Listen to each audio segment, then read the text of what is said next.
The words hung in the air like a dark cloud. I was stunned. The lake house, our home, was to be taken from me. I looked at Amanda and Charles. A smug satisfaction spread across their faces. They had won. Or so they thought. Their smug faces. That's what I remember most. My name is Florence Abernathy, and I'm 70 years young, or at least I try to be. Life hadn't always been easy, but for the last 30 years it had been good. Wonderful, even. My husband, George, was the kindest man I ever knew. We met later in life, both of us having loved and lost before. We found a beautiful happiness together, nestled away in our lake house. That lake house. It wasn't just a house, it was a home filled with laughter, love, and countless memories. Sunsets watched from the porch swing, cozy evenings by the fireplace, and the gentle lapping of water against the shore, these were the things that made life worth living. George loved that house as much as I did. But George also came with baggage, or rather, children, Amanda and Charles. From the start, they made it clear they didn't approve of me.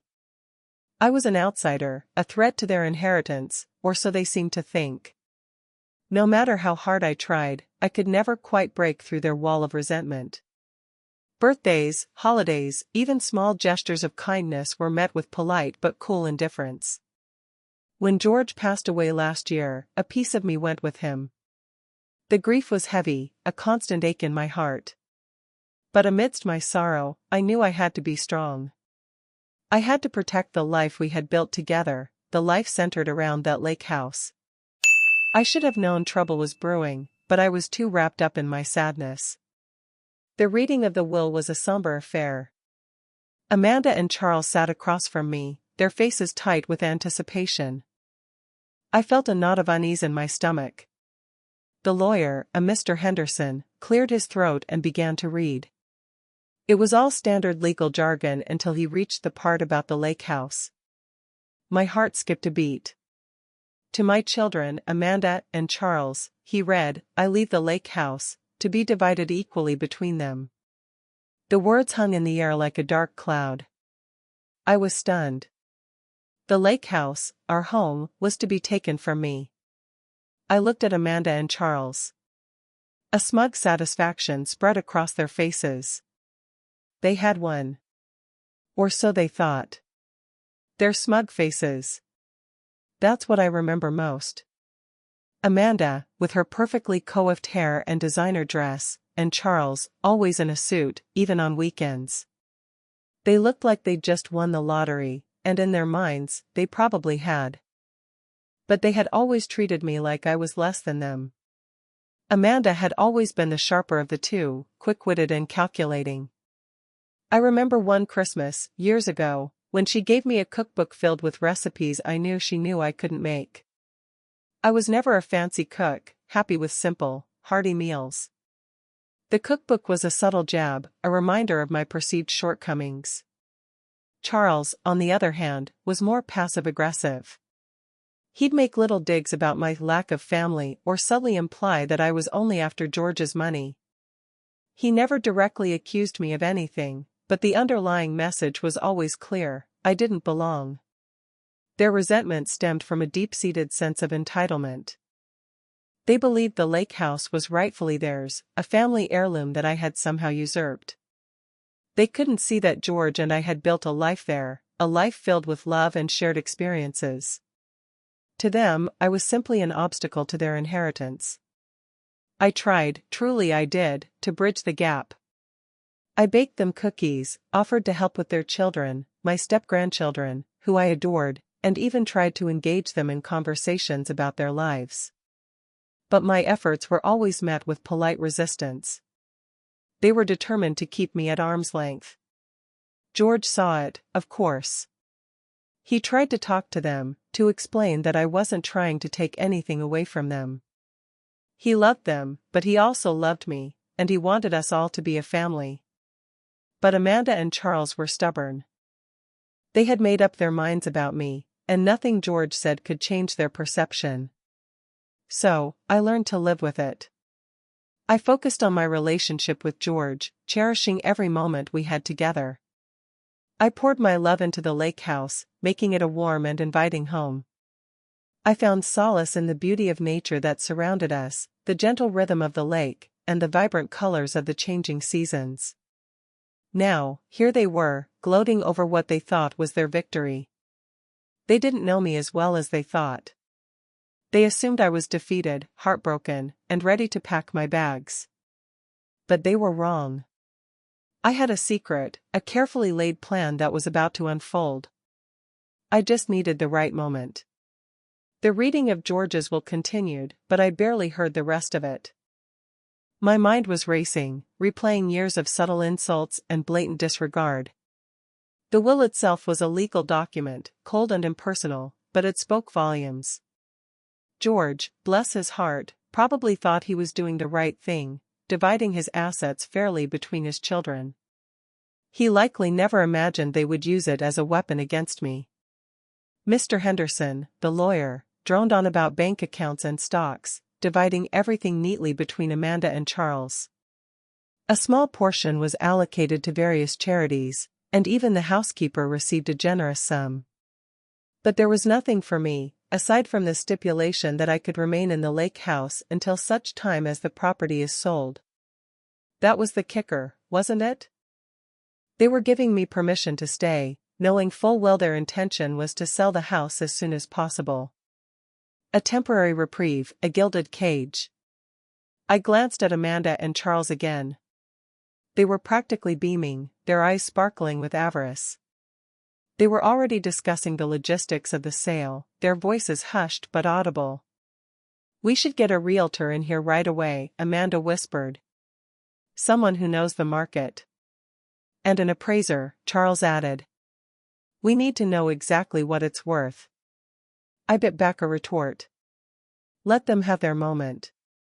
Let them revel in their perceived victory. They had no idea what was coming. The meeting concluded, and Mr. Henderson offered his condolences. He seemed uncomfortable, almost apologetic. He knew George and I had been happy, and he likely suspected the children weren't acting in good faith.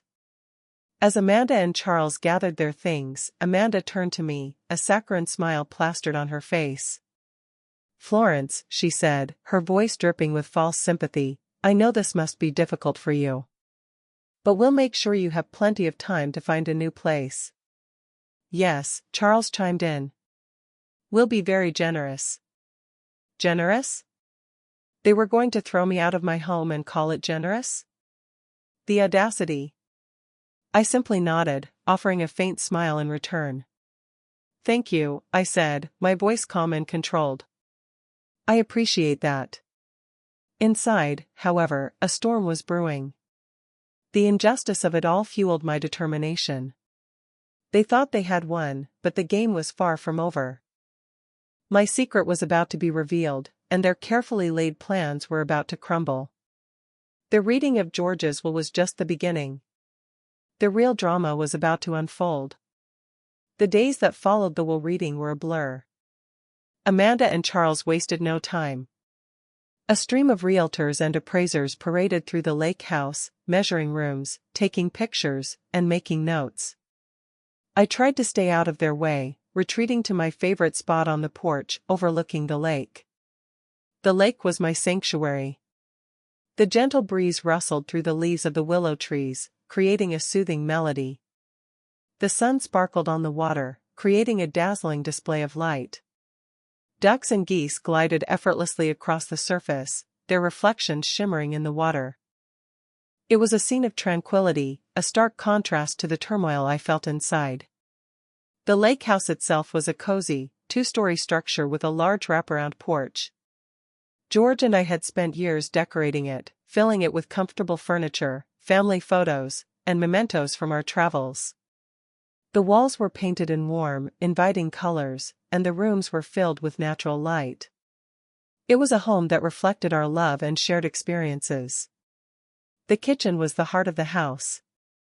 It was where I spent countless hours cooking meals for George and me, baking cookies for the grandchildren, and brewing tea for afternoon chats with friends. The smell of freshly baked bread or simmering soup always filled the air, creating a sense of warmth and comfort. The living room was equally inviting, with a large fireplace, plush sofas, and bookshelves filled with our favorite books. It was where we spent evenings reading, listening to music, or simply enjoying each other's company. The fireplace was always lit in the winter, casting a warm glow throughout the room. Upstairs, the bedrooms were cozy and comfortable, each with its own unique charm. The master bedroom, where George and I slept, had a large window overlooking the lake. We would often wake up to the sound of birds singing and the gentle lapping of water against the shore. The lake house was more than just a building, it was a repository of memories, a place where love and laughter had flourished. It was my home, my sanctuary, my haven. And Amanda and Charles were determined to take it away from me. But I wouldn't let them. I had a plan, a secret weapon that would protect my home and ensure my future. I just needed to be patient, to wait for the perfect moment to strike. And that moment was fast approaching. The smug smiles on Amanda and Charles's faces were soon to be wiped clean. They thought they had won, but they were about to learn that sometimes, the best surprises come when you least expect them. The phone call came a week later. It was Mr. Henderson, the lawyer. His voice was hesitant, almost apologetic. "Florence," he said, "Amanda and Charles have received an offer on the lake house. A very generous offer, I might add." I took a deep breath, bracing myself. "And?" I asked, my voice steady. "They're eager to close the deal as soon as possible," he continued. "They want you to vacate the property within 30 days. 30 days. They were giving me 30 days to pack up my life, to say goodbye to my home, to leave behind 30 years of memories." The cruelty of it was breathtaking. "I understand," I said, my voice still calm. "Thank you for letting me know." I hung up the phone, feeling a surge of anger. 30 days.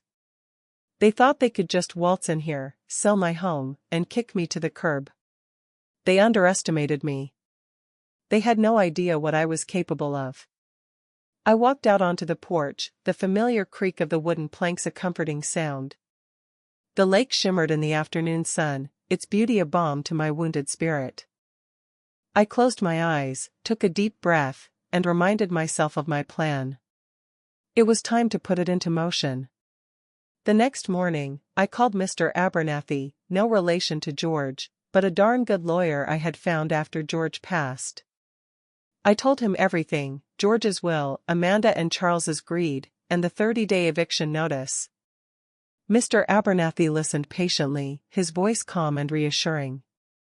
"Don't worry, Florence," he said when I had finished. "We're not going to let them bully you. We're going to fight this." "But how?" I asked, feeling a glimmer of hope. "George's will is clear. They own the lake house." Mr. Abernathy chuckled. "Ah, but that's where you're wrong, Florence," he said.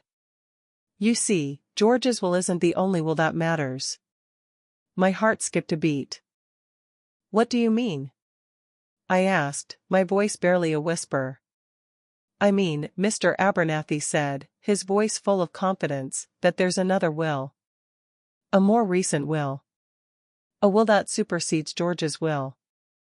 He paused for dramatic effect. "A will," he continued, "that you, Florence, executed just 6 months ago." The moment had arrived. The time for secrets was over. The game was about to change. And Amanda and Charles were about to learn a very valuable lesson: never underestimate a woman who has nothing to lose. Their greed had blinded them to the truth, and now, they were about to pay the price. The lake house would remain mine. Mr. Abernathy filed the second will with the court, effectively putting a hold on the sale of the lake house. Amanda and Charles were furious. They descended upon my home like a swarm of angry bees, their faces red with rage. "What is the meaning of this, Florence?" Amanda demanded, her voice shrill. "What is this nonsense about a second will?" Charles stood behind her, his fists clenched. "You can't do this," he growled. "That house is ours." I stood my ground, my voice calm and steady. "Actually, Charles," I said, "it's not. Not anymore." "But George's will," Amanda started to protest. "George's will was valid at the time," I interrupted, "but it's no longer the governing document. I executed a new will after his passing, and it clearly states my intentions." "And what are those intentions?" Charles sneered. I smiled sweetly. "You'll find out at the hearing," I said. "Mr. Abernathy will be representing me, and he'll be happy to explain everything." Their faces darkened even further. They knew they were in trouble. They had underestimated me once again. They thought I was a weak, defenseless old woman, but I was about to show them just how wrong they were. The hearing was scheduled for 2 weeks later. The atmosphere in the courtroom was tense. Amanda and Charles sat on one side, their lawyers flanking them. I sat on the other side with Mr. Abernathy, feeling a sense of quiet confidence. The judge called the case, and Mr. Abernathy stood to address the court. He presented the second will, explaining that it was executed after George's death and that it clearly superseded the previous will. Amanda and Charles's lawyers argued that the second will was invalid, that I had somehow coerced George into signing it before he died. But Mr. Abernathy was prepared. He presented evidence that George had been of sound mind when he passed and that I had acted entirely on my own accord. The judge listened patiently to both sides, carefully reviewing the evidence. Finally, he rendered his decision. After careful consideration, he said, "I find that the second will is valid and legally binding. Therefore, the estate will be distributed according to the terms of the second will." A gasp escaped Amanda's lips. Charles's face turned ashen. They had lost. Their plan had failed. And the lake house was no longer within their grasp. The next part of my plan was about to begin. With the court ruling in my favor, Mr. Abernathy scheduled another meeting with Amanda and Charles and their lawyers. This time, the atmosphere was different. Amanda and Charles were subdued, their earlier arrogance replaced with a nervous apprehension.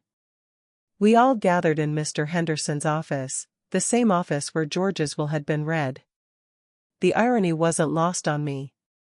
Mr. Abernathy cleared his throat. "Now that the court has validated Florence's will," he said, "I think it's time we discussed the terms." Amanda and Charles exchanged worried glances. Their lawyers shifted uncomfortably in their seats. Mr. Abernathy opened a file and began to read. "The will stipulates that Florence Abernathy retains life tenancy of the lake house. She is entitled to live there for the remainder of her life, without interference from any other party." Amanda and Charles's faces fell.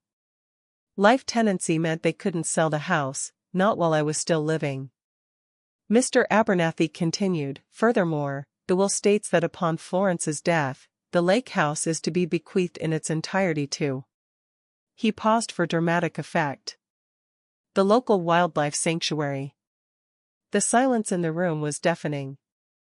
Amanda and Charles stared at me in disbelief. Their lawyers looked equally stunned. Finally, Amanda found her voice. "A wildlife sanctuary," she sputtered. "You're giving our family home to a bunch of animals?" "It's not your family home, Amanda," I said, my voice calm but firm. "It's my home, and I can do with it as I please. And I choose to leave it to an organization that will protect and preserve its natural beauty for generations to come." Charles slammed his fist on the table. "This is outrageous," he shouted. "You're doing this just to spite us." "Perhaps," I said, a hint of a smile playing on my lips. "But I'm also doing it because it's the right thing to do. George loved this lake, he loved the wildlife, and I know he would have wanted it to be protected." Their lawyers tried to argue, to find some loophole in the will, but Mr. Abernathy was prepared for them. He had anticipated every objection, every challenge. He had crafted a will that was airtight, legally sound, and impossible to contest. The meeting concluded with Amanda and Charles defeated and humiliated. They had come so close to getting what they wanted, but in the end, their greed had cost them everything. As I walked out of the office, I felt a sense of triumph. I had outsmarted them, I had protected my home, and I had ensured that the lake house would be preserved for future generations. The wildlife would have a haven, and I would have a peaceful place to live out my days. Justice, it seemed, had finally been served. And the look on their faces? Priceless.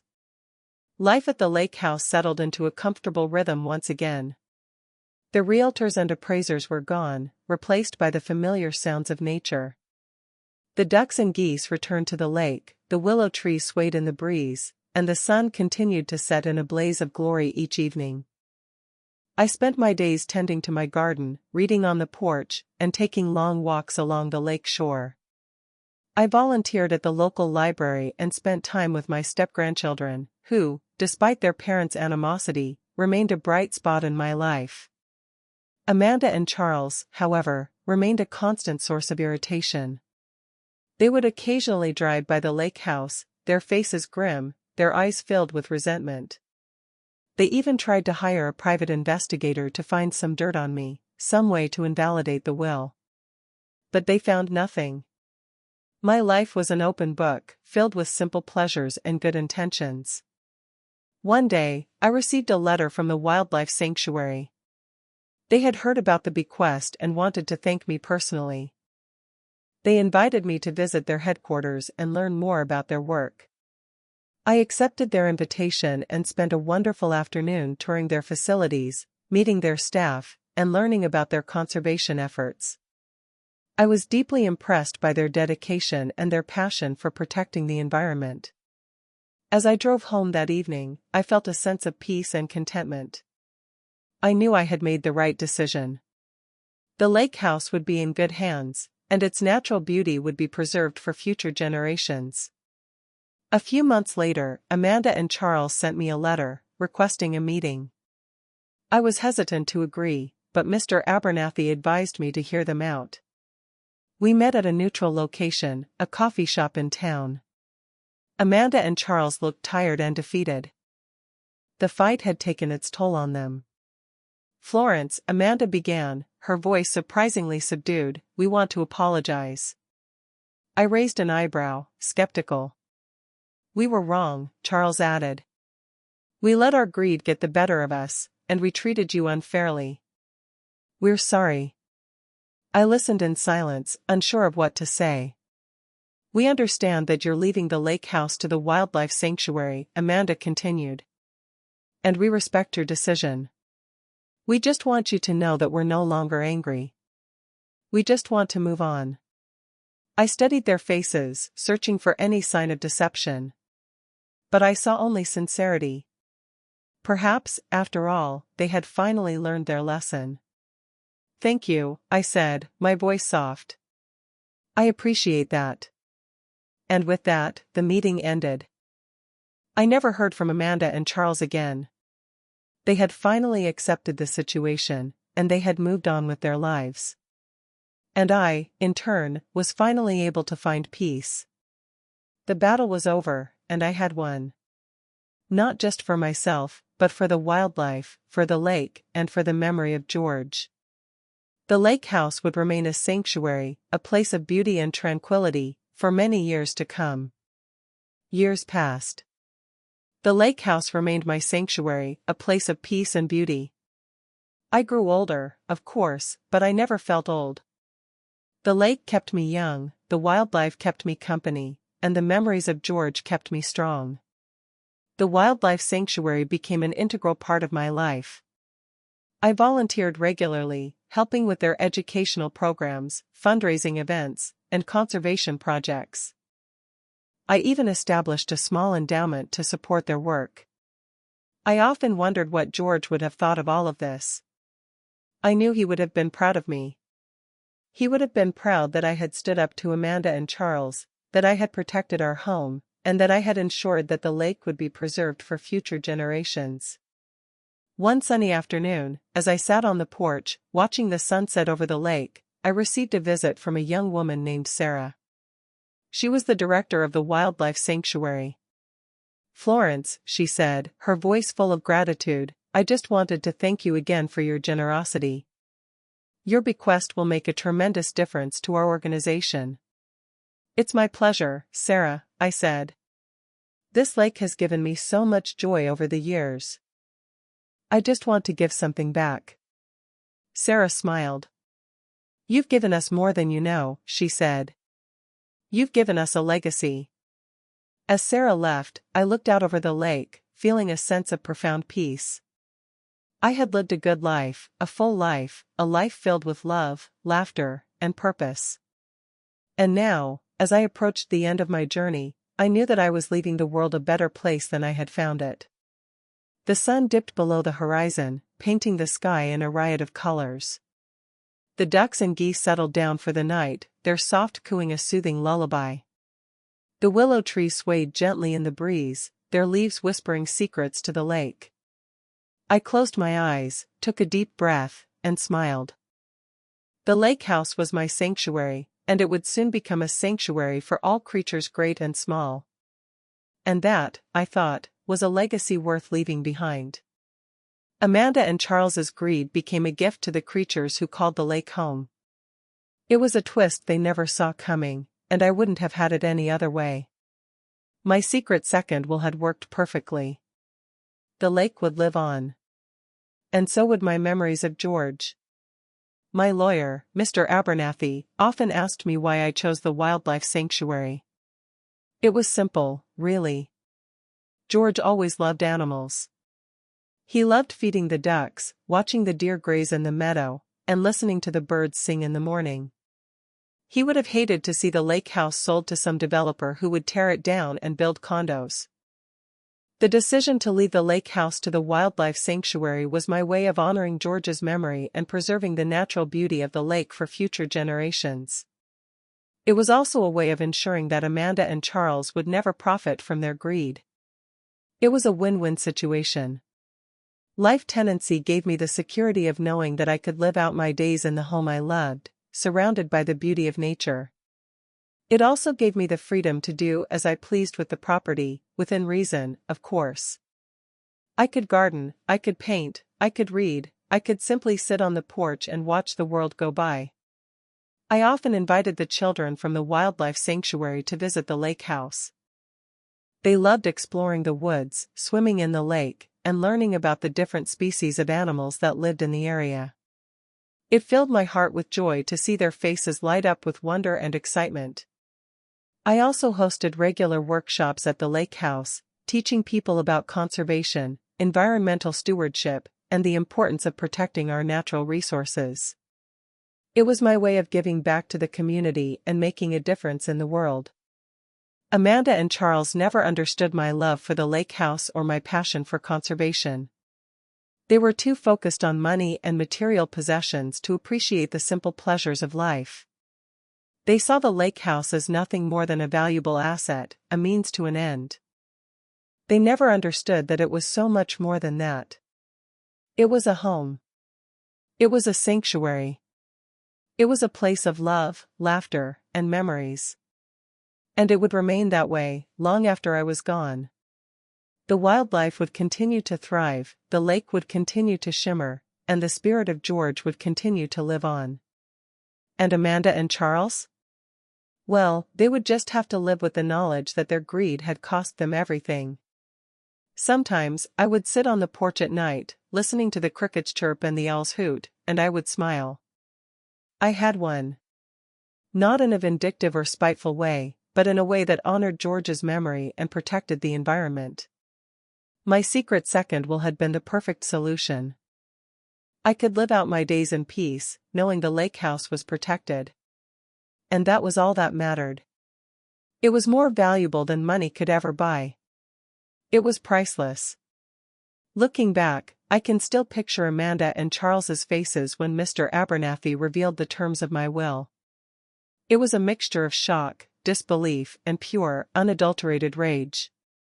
They had been so confident, so certain that they would get what they wanted. And then, in a single moment, their dreams were shattered. Amanda's perfectly manicured hands clenched into fists, her face contorted with fury. Charles's usually stoic demeanor crumbled, replaced by a look of utter devastation. They had been so close, so tantalizingly close, to claiming their prize. But I had snatched it away from them, leaving them with nothing but empty hands and bitter resentment.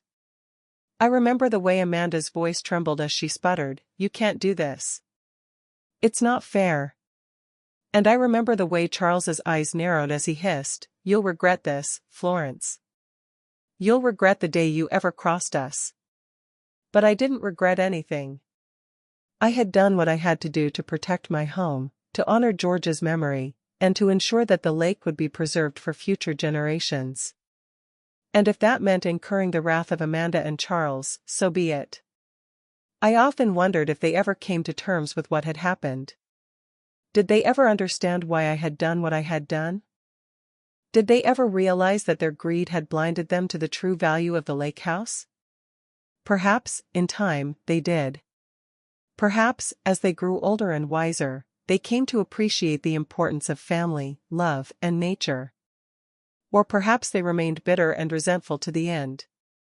I would never know. But one thing I did know was that I had made the right decision. I had protected my home, I had honored George's memory, and I had left the world a better place than I had found it. And that, in the end, was all that mattered. The sun continues to set over the lake each evening, painting the sky in a breathtaking display of colors. The ducks and geese still glide effortlessly across the water, their soft cooing a soothing melody.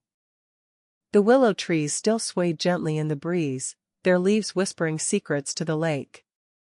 And I still sit on the porch, watching the world go by, feeling a sense of peace and contentment that I never thought possible.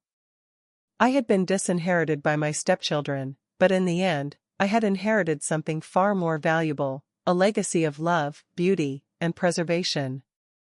And that, my friends, is a story worth telling. It shows the value of standing your ground, even against those who seem to have the upper hand. A secret second will can be the perfect weapon, especially when used to protect something precious. And the look on their faces? Still priceless. Every penny of the legal fees was worth it. They wanted to sell the lake to developers. Can you imagine? It would have been awful. I'm glad I stopped them.